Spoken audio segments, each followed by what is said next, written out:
For years, he and I would do these phone interviews.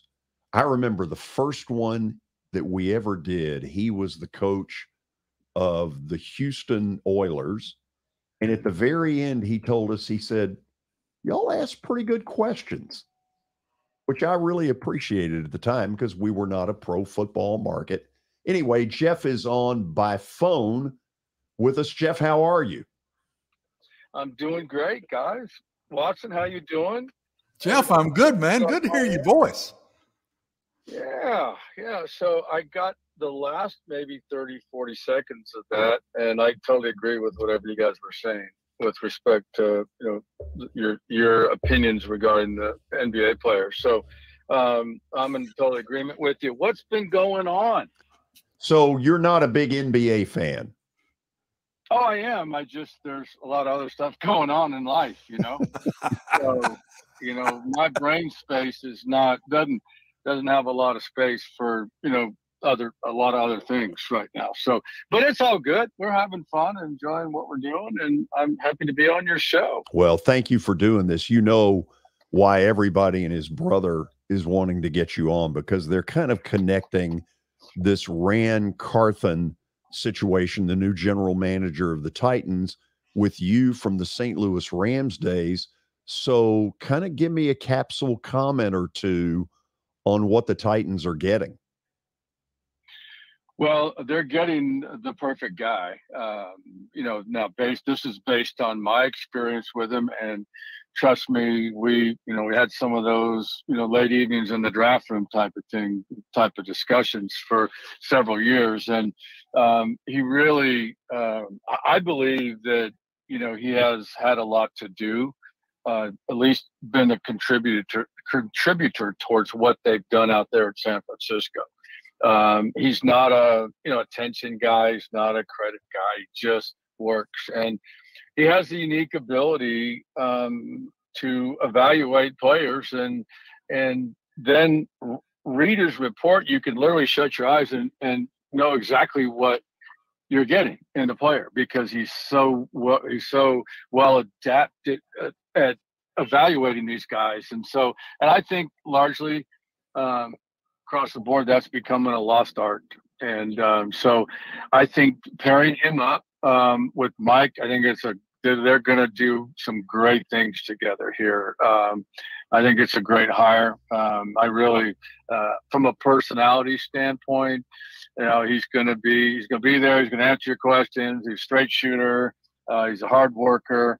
He has good relationship with the players, understands building, and not only just putting a team together, but sustaining a team. And so his mind's always out there in the future. And if you say, hey, help me with, because there were a number of times where I would reach out to him and say, hey, do me a favor, do these 5 receivers, and just rank them for me.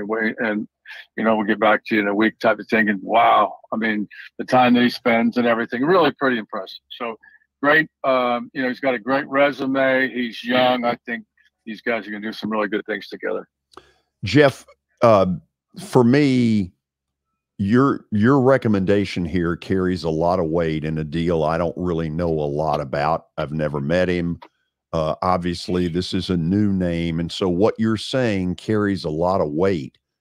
It was easy for all of us to connect the dots and say, whoa, wait a minute, St. Louis Rams, Jeff Fisher was there.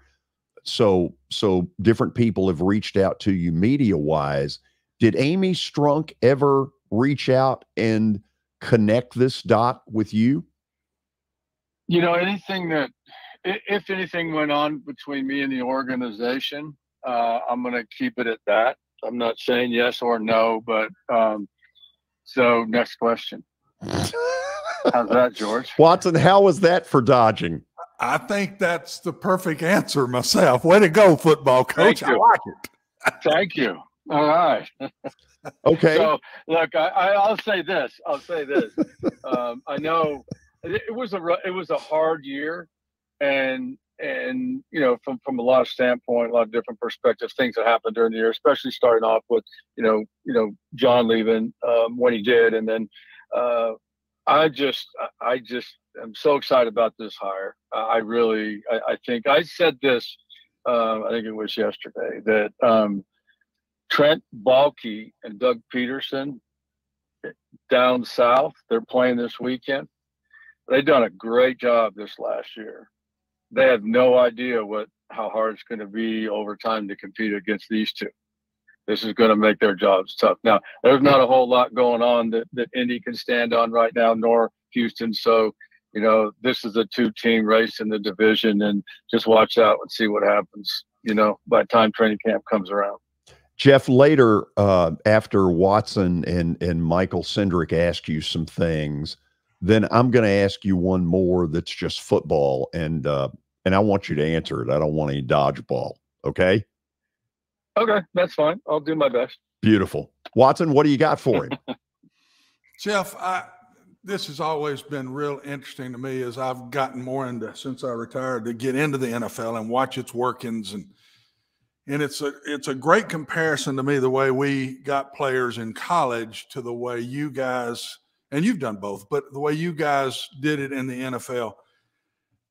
Talk us through how it works, how the general manager and the head football coach work together. Because, Jeff, when we were in college, we made all those decisions. There wasn't a general manager. You evaluated, you went after who you wanted. It was all on you. How in the world do you make that work, and how important? It looks to me like it may be the number one most important piece, that those two guys really work together in just about every way possible. Yeah, it is. I mean, there's things that go on a day-to-day basis. For example, if you get somebody that unfortunately goes down for a couple of weeks, you need to move someone off the practice squad and then move somebody into his place, and da. That's where the GM and the head coach, provided that they're on the same page, that's the GM. He does that stuff for the head coach, because the head coach during the season doesn't have time to evaluate and which guy would be the best guy and stuff like that. So he's going to handle that aspect of player personnel and player acquisition. Now, keep this in mind, Watson. He's doing this year round. The coaches are going to get involved, particularly once the season is over, through the draft, through pro free agency, still have some say, as you get into camp, and then, they get into their football. So, I would get to the point where, you're gonna see we'll talk from the draft standpoint. The head coach is gonna see, pretty much the entire first round, second round. And, when I say see, you're going to have eyes on them. You're going to do multiple games, and you're going to be able to put your own grade on these guys.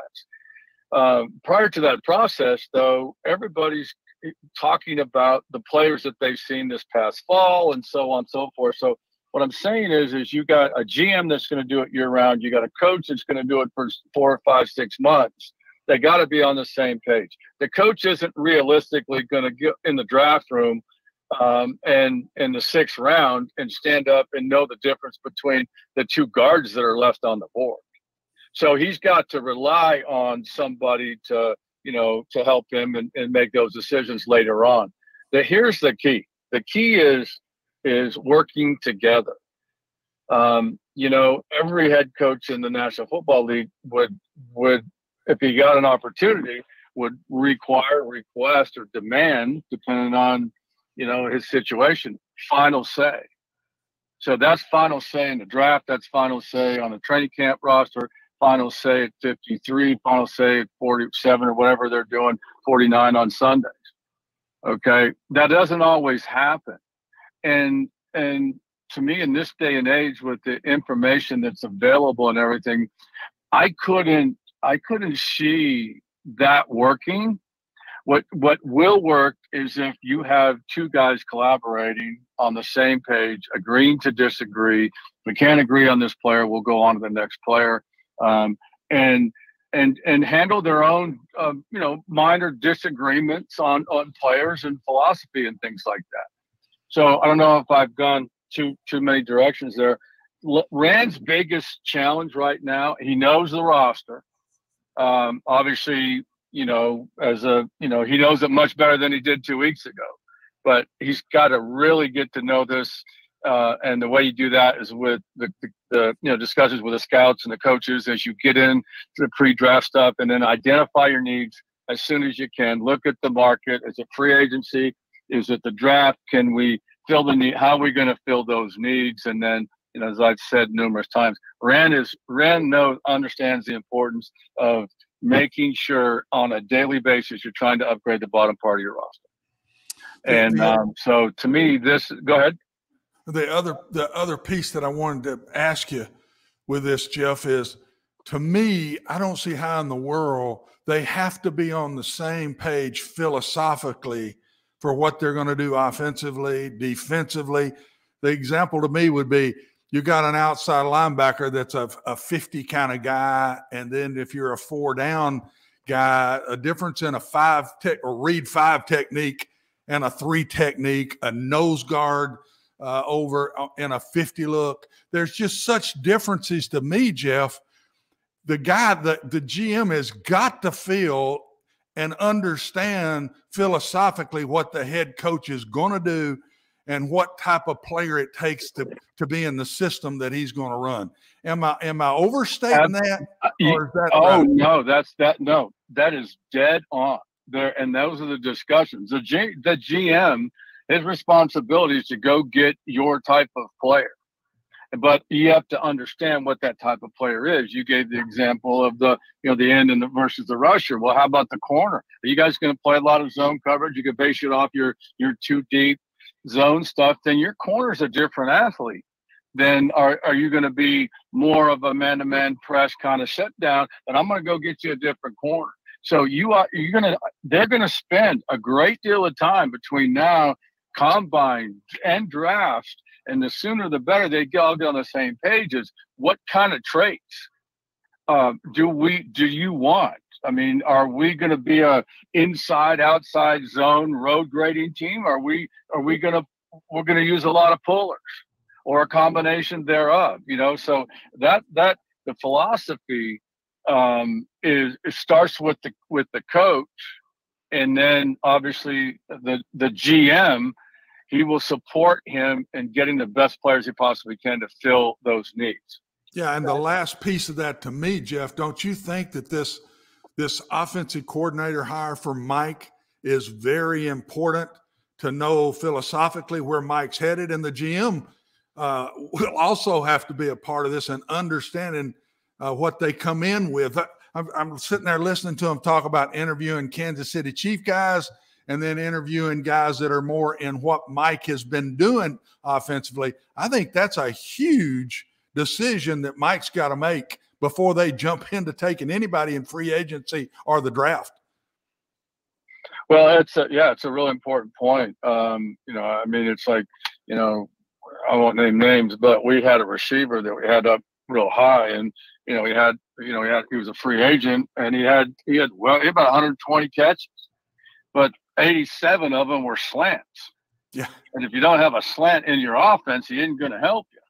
Yep. And if you don't, you're going to put it in. You're kidding yourself. So you gotta fit those pieces. But I see them. We all know what Titan football is all about under Mike Graves. Yeah. And it's about running the football and playing defense, and and keeping people on their toes on special teams. But they're committed to it. Tampa you imagine if Tampa ran the ball this year? No. I mean, 50, 60 times pass attempts with Brady. Are you kidding me? So they want to run the football. Ran understands that. He'll get the right pieces and everything. And you got to project, and you got to look at your money and all that stuff. He's got really good people in the organization, to help him with that. Jeff, got a couple questions for you. The first, talk to me a little bit more. You mentioned it, at the beginning of being on, just what Carthon's like. But when you talk to me about general managers and kind of how they even evaluate talent. Are there philosophical differences, how they might watch a player, or the makeup of what goes into their opinion?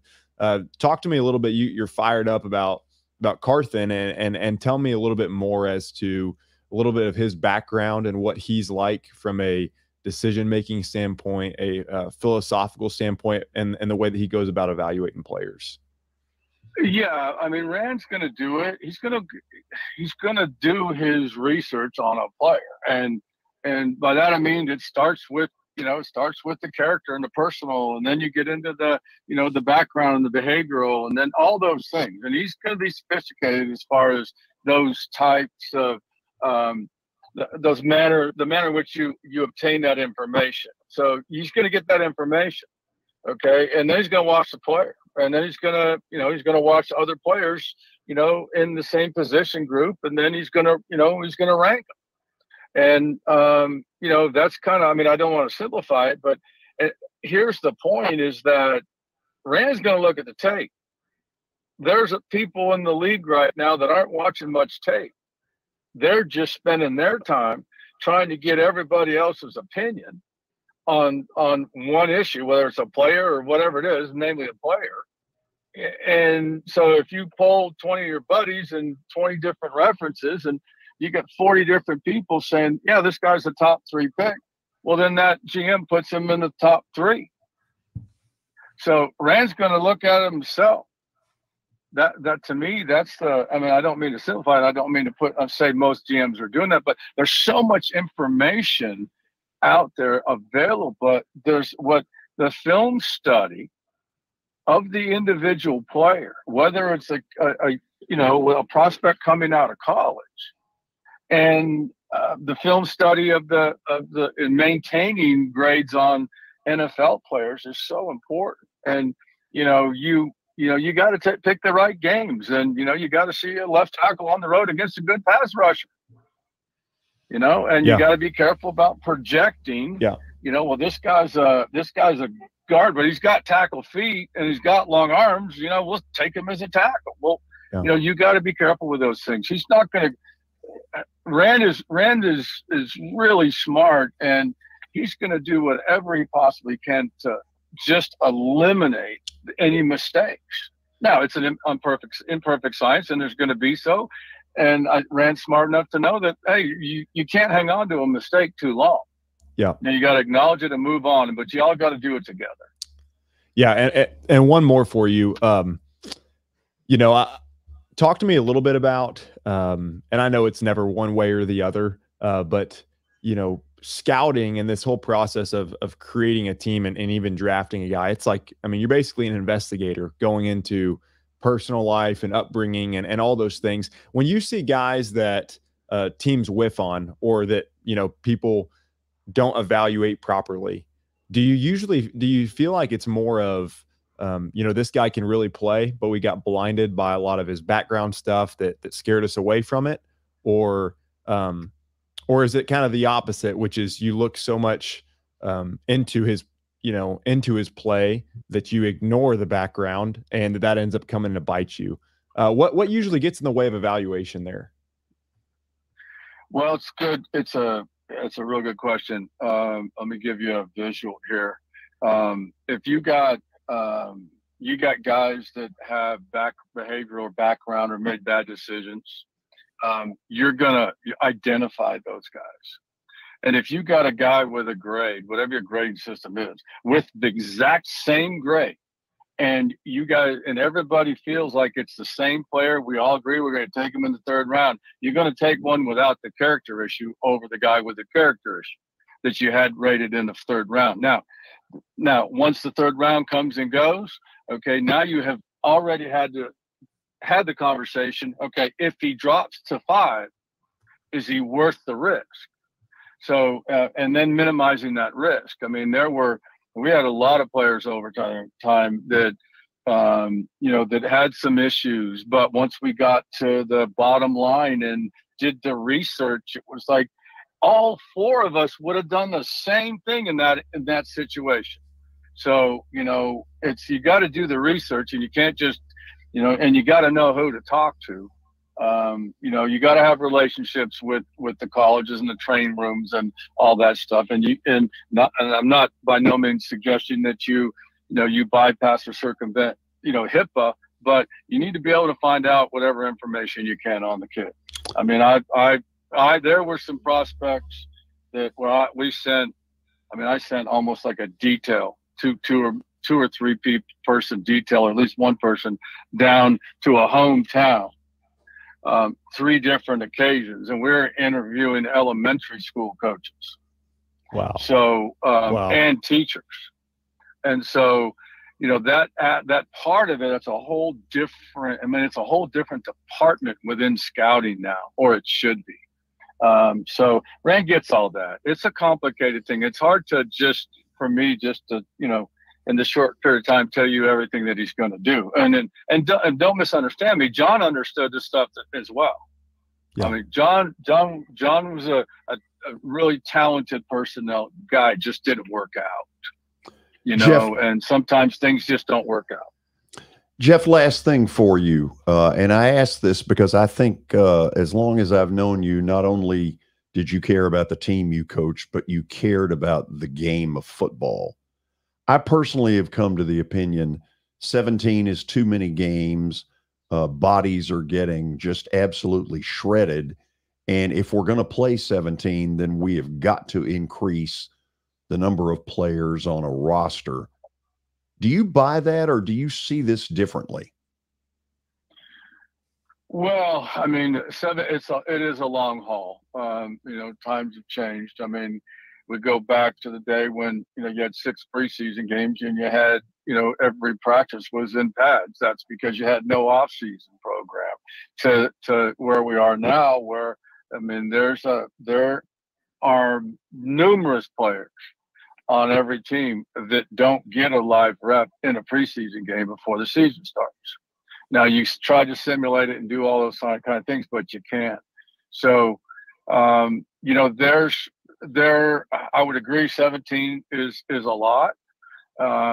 They just gotta, you get frustrated because, it's all collectively bargained. And the one thing that did pretty much hold true, I think, this year is if you look at these teams that are going into the weekend, by and large, these are young teams. These are not old teams that, where, a team reached out and signed, a handful of quality free agents that were in there in the upper, towards the downside, the back end of their career, that were still playing at a high level, but the injury factor increases significantly with age. And yes, you're going to have those, anomalies, but it does that. And when your team gets old quick, and you start having problems specifically up front, things can go sideways in a hurry. And that's where, I don't think that that there's enough opportunity to develop young players.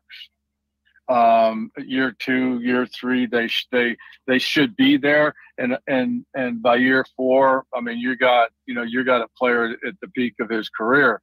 And so player development's always been an issue, but I think it's a long season, and I think teams need to take a look at their overall age and the injury risk, because when coaches get kicked to the curb because they didn't win enough games because they had players hurt, people don't talk about it a week after they get fired. And it's just the reality of the game. You can't, some injury years you just cannot overcome. But if you're trending and you're building and you're sustaining, then hopefully ownership gives the head coach and the GM another opportunity, and you bounce back. And that's why you've seen both extremes in the league, the continuity and extremes in Baltimore and Seattle and Philly and Kansas City, and then you see these other clubs that are just, one and done every year. And they're really never going to get good. And so, we can go on this topic forever, guys. But the bottom line is this: Ran gets it, Mike gets it. We got a lot of good people in the organization that get it. And I think Ran is the right guy for the job. Jeff, thank you for taking the time to come on with us. Really nice of you to do this. And Appreciate it. We'll talk here down the road. Looking forward to it, guys. Have a great day.